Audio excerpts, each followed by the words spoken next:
आपको पैसे चाहिए ना? ये लीजिए, माँ ने भेजे। कम ऑन सुमन जी, लीजिए ना। हाँ दो। लीजिए। गुलशन हाथ छोड़। सुमन जी आप टेंशन मत लीजिए, मैं हूं ना आपके साथ। आपको कभी भी किसी भी चीज की जरूरत हो ना तो बस याद कीजिए। सुमन इंदौरी सीरियल के आने वाले एपिसोड में हमें देखने को मिलने वाला है कि भाई इस बार तीर्थ पता लगाएगा सुमन इंदौरी के बारे में। जी हाँ, आपको बता दूं कि किस तरह से यहाँ पर सीएम साहब हमारी सुमन से बेहद इंप्रेस हो चुके हैं सुमन के हाथ से बनी चाट को खाकर। इस बार सीएम साहब का दिल जो है बिल्कुल सुमन की चाट पर आ गया है। जी हाँ, हम देख सकते हैं कि किस तरह से यहाँ पर सीएम साहब कहते हैं,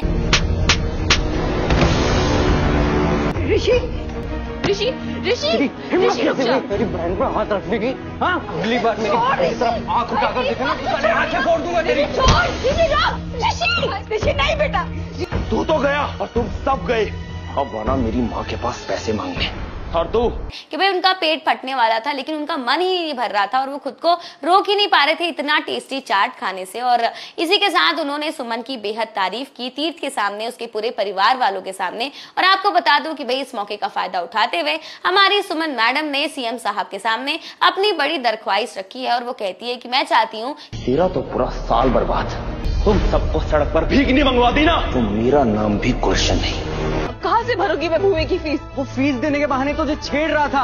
हाँ तो एक बहन के लिए दूसरी बहन का पूरा साल बर्बाद। तू सुन मेरी बात, एक लड़की जब बाहर जाती है ना तो ऐसे एक नहीं 10-10 को संभालना सीख जाती। कि कुछ भी हो जाए, चाहे कितनी भी बड़े दुकानें खुल जाए, कितने भी बड़े पॉलिटिशियन आ जाए, लेकिन हमारी सराफा की दुकानों पर कभी ताला ना लगे, वो कभी भी बंद ना हो। और ये रिक्वेस्ट इस बार सीएम साहब जो है वो एक्सेप्ट कर लेते हैं। जी हाँ, इस बार सीएम साहब ने ये ऑर्डर पास कर दिया है कि आप चाहे कुछ भी हो जाए लेकिन शराफा की शानें और शराफा की दुकानें कभी बंद नहीं होंगी। और इसी के साथ आपको बता दो कि भाई सुमन जो है अपने इस मिशन में सक्सेसफुल हो गई है। और इसी के साथ आपको बता दें कि भाई यहाँ पर सीएम साहब जो है वो हमारे तीर्थ को एडवाइस देते हैं और कहते हैं कि भाई इस लड़की के हाथ में पूरा सराफा की डोर बंदी है और पूरी सराफा इसके कंट्रोल में है। ये बेहद ही हिम्मती है और बेहद ही चालाक है। इस वजह से इस बार हमारे तीर्थ ने ठाना है कि उसकी पार्टी का एडवर्टाइजमेंट, उसकी पार्टी को वोट कोई और नहीं बल्कि सुमन करने वाली है, उसका प्रचार सुमन करेगी। लेकिन तीर्थ ये सब सुमन से कैसे करवाएगा ये तो आने वाले एपिसोड में ही देखने को मिलेगा।